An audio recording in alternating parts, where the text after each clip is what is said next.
예를 들어서 서울에는 따릉이 자전거가 있는데 경기도에는 없죠. 위례가 비난을 받았던 가장 큰 이유가 이 메인 지역에서 비교적 가성비를 찾겠다라고 하면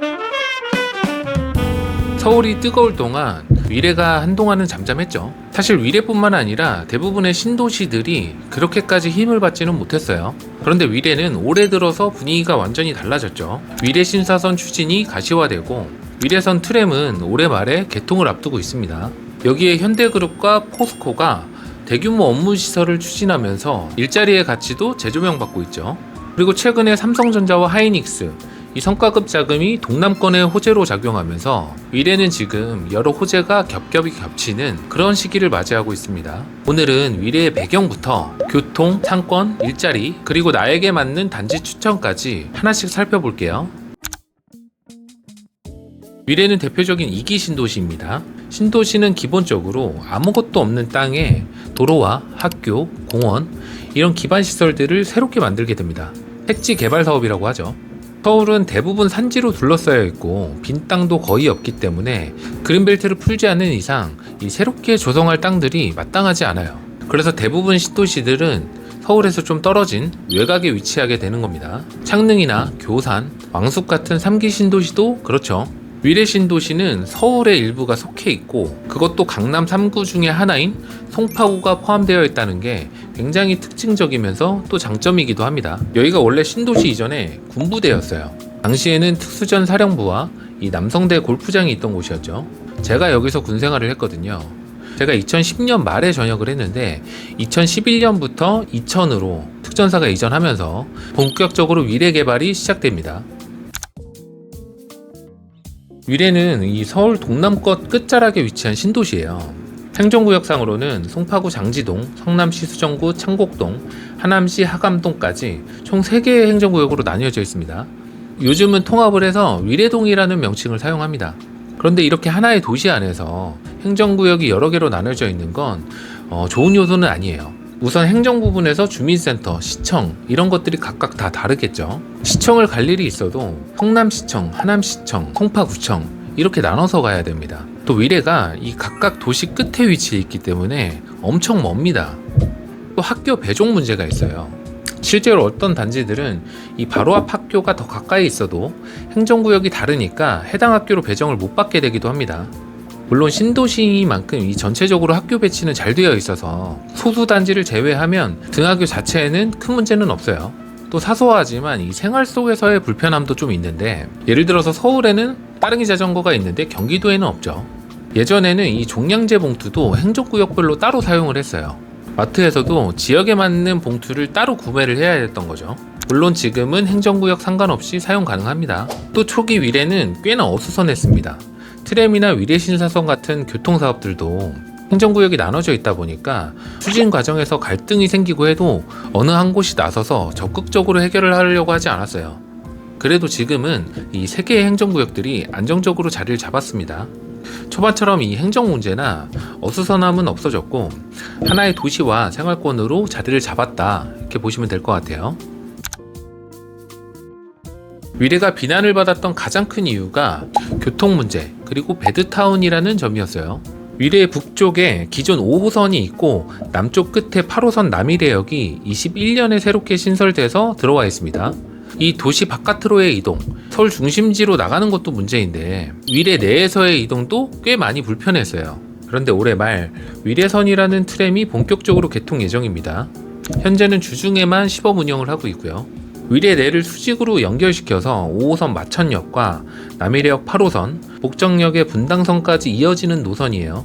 지금까지 지하철을 이용하려면 장시간 역까지 걸어가거나 버스를 타고 이동을 했어야 됐는데 이런 불편함들이 어느 정도는 해소되겠죠. 물론 이 트램이라는 것도 실제 사례가 없다 보니까 어느 정도의 편의성을 가져다 줄지 또 어떤 불편함이 있을지는 개통을 해봐야 할 것 같아요. 그리고 위례의 꽃이죠. 바로 위례 신사선입니다. 사실 5호선도 이 지선인데다가 8호선도 그렇게까지 선호도가 높은 노선이 아니기 때문에 이 서울 중심지로 나가는 게 불편함이 좀 있었어요.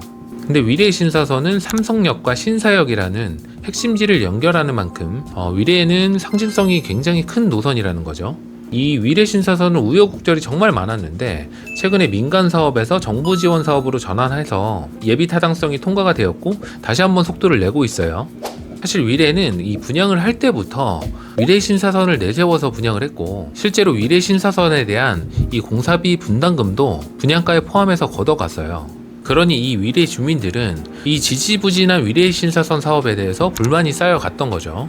가장 아쉬운 점은 이 개통이 될 때쯤이면 위례 대부분 단지들이 한 20년 정도 된 구축이 된다라는 겁니다. 그래도 핵심 노선인 만큼 개통 이후에는 굉장한 파급력을 보일 걸로 예상이 들어요. 또 8호선 판교 연장 사업도 예비 타당성을 진행하는 중입니다. 추진이 된다면 이 판교역까지 접근성이 굉장히 좋아지기 때문에 판교의 고소득층의 수요도 충분히 끌어올 수 있을 것 같아요. 이 부분이 위례에는 가장 큰 호재이지 않을까 싶은데 배드타운이라고 놀림받던 위례에 현대와 포스코가 들어옵니다. 위례와 인접해 있는 복정역 역세권 복합개발에 인공지능, 소프트웨어, 연구개발을 총괄하는 대규모 시설이 조성됩니다. 실제로 현대건설이 6월 8일에 공시를 통해서 이 복합용지 2블럭, 3블럭에 대한 공사수주 계약을 체결했다고 해요. 계획상으로는 31년 완공 예정입니다.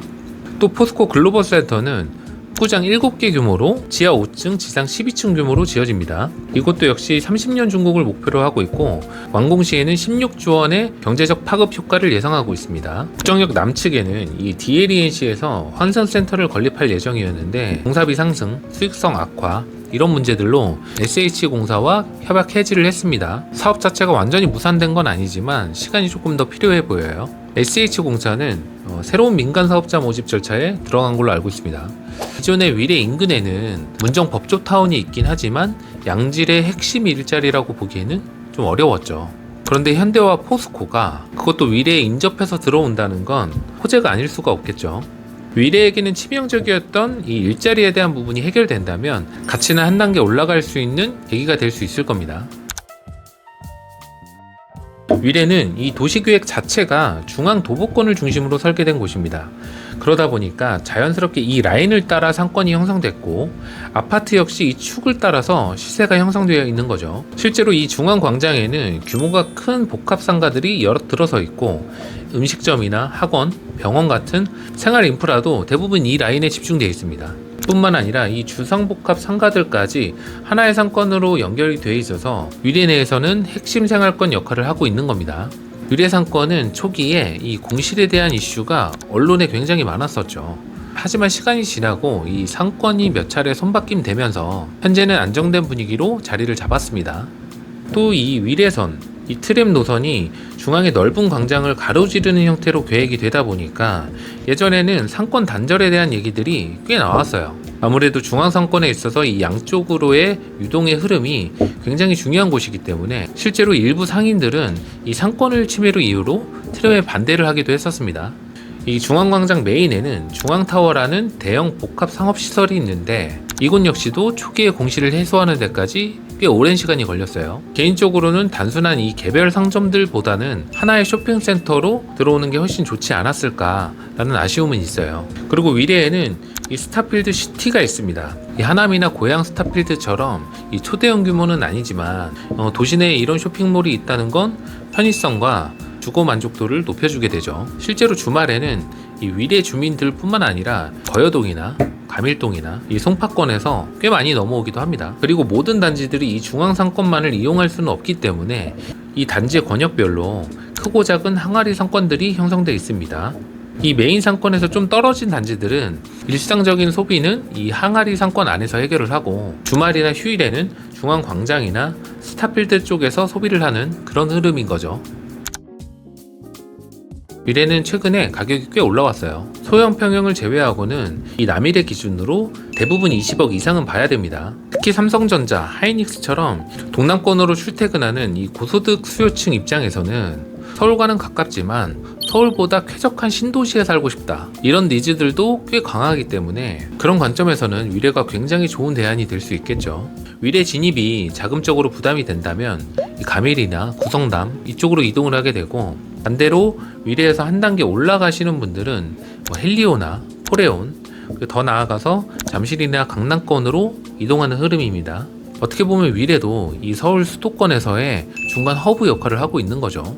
위례에는 이 휴먼 링이라는 이 중앙부를 순환하는 산책로가 있는데 이 횡단보도 없이도 자유롭게 걸을 수 있는 대표적인 생활 인프라입니다. 예전에는 이 위례에서 집을 살 거면 이 휴먼 링 안쪽으로 집을 사라 는 말이 있었어요. 그만큼 위례의 중심이라는 거죠. 또 하나의 위례 단지들의 특징은 중대형 평형이 주를 이룹니다. 20평대 소형 면적이 있는 단지는 이 불과 몇 개의 단지뿐이죠. 그러다 보니까 소형 면적의 희소성이 뛰어나고 가격도 꽤 높은 편입니다. 또 이런 소형 면적이 있는 단지들의 위치가 위례 내에서 뛰어나기도 합니다. 이 메인의 소형 평형 가격이면 북위례나 외곽 지역의 대형 면적을 살 수 있음에도 면적보다 입지와 이 상권들을 우선시하면서 이 메인의 소형을 선택하게 되는 겁니다. 요즘에 이 부동산 시장의 전체적인 어떤 트렌드와도 일치하죠. 오늘은 남위례 쪽만 다뤄보도록 하겠습니다. 우선 제가 임의로 구역을 한번 나눠보았는데요. 이 중심 상권과의 접근성과 생활권의 차이를 기준으로 구분을 했어요. 결국 이 생활권의 차이에 따라서 시세도 달라지게 됩니다. 이 먼저 중앙 위례권을 보면 가운데 라인은 주상복합이고 양옆으로 일반 단지들이 위치해 있습니다. 사실 이 중심부 안에서 선택을 한다면 시세 흐름은 비슷하게 움직이기 때문에 좋은 물건에 좋은 가격, 내부 상태나 이 선호도에 따라서 선택하시면 됩니다. 이 단지별 특성으로 말씀드리면 나는 신축 선호도가 강하고 대단지가 좋다라고 하면 위례 센트럴자이가 대표적입니다. 위례 대장단지 중에 하나죠. 그런데 이 송파라는 프리미엄을 꼭 가져가고 싶다 라고 하면 꿈의 그린을 보시면 됩니다. 그런데 이 위례 내에서 가장 먼저 생긴 단지만큼 연식 차이가 좀 있고 이 상품성도 차이가 좀 있기 때문에 한번 임장을 꼭 해보시길 바랍니다. 또 반대로 주상복합이어도 관계가 없고 이 중앙 메인 상권 적급성이 최우선이다라고 하면 이 중앙 프루지오나 더샵, 아이파크를 보시면 됩니다. 그런데 이 주상복합 중에 성남이긴 하지만 이 메인 지역에서 비교적 가성비를 찾겠다라고 하면 보미 리즘빌이 대안이 될 수 있습니다. 아래쪽 단지들은 창곡천을 끼고 있기 때문에 산책 환경을 중요하게 보시는 분들에게 선호도가 높고요. 이 남이래역까지는 거리가 조금 있기는 해도 도보권으로 이용하고 싶다면 이 라인의 단지들도 충분히 경쟁력이 있다라고 생각을 합니다. 또 하남이긴 하지만 조금 더 넓은 면적을 원한다면 센트로엘이나 신한 이스빌도 워낙 훌륭합니다. 구조가 워낙 잘 나왔거든요. 두 단지 모두 37평형 붙어 있습니다. 이곳 역시도 메인 상권과 가까울수록 시세가 높겠죠. 또 이 위쪽으로 올라가서 송파 생활권을 선호하면서 위례 호수공원과 스타필드를 도보권으로 이용하고 싶다. 그러면 이 송파권 단지들도 장점이 분명합니다.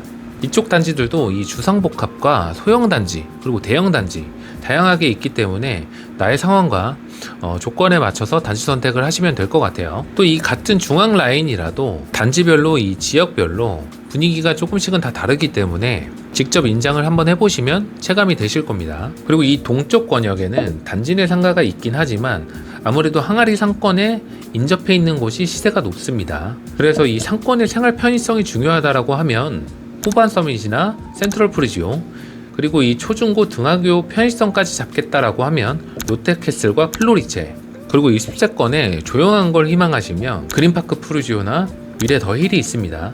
이 남쪽 권역에는 남이래역 접근성이 매우 중요하고 상권도 잡고 싶다 라고 하면 위례 프루지오 456 단지 이곳은 트램 정류장도 있고 또 이 단독 필지 상권들도 있지만 이 도보로 창곡천을 지나서 중심 상권까지 가기에도 꽤 괜찮습니다.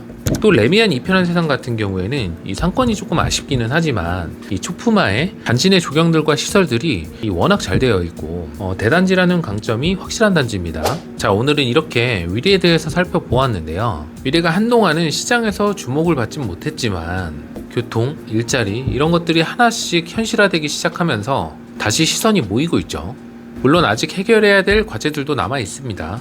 그럼에도 위례는 이 강남과의 접근성과 신도시의 쾌적함 그리고 앞으로의 개발 가능성을 동시에 갖춘 몇 안 되는 지역이라고 생각이 듭니다. 오늘 영상은 여기까지입니다. 도움이 되셨다면 구독 부탁드릴게요.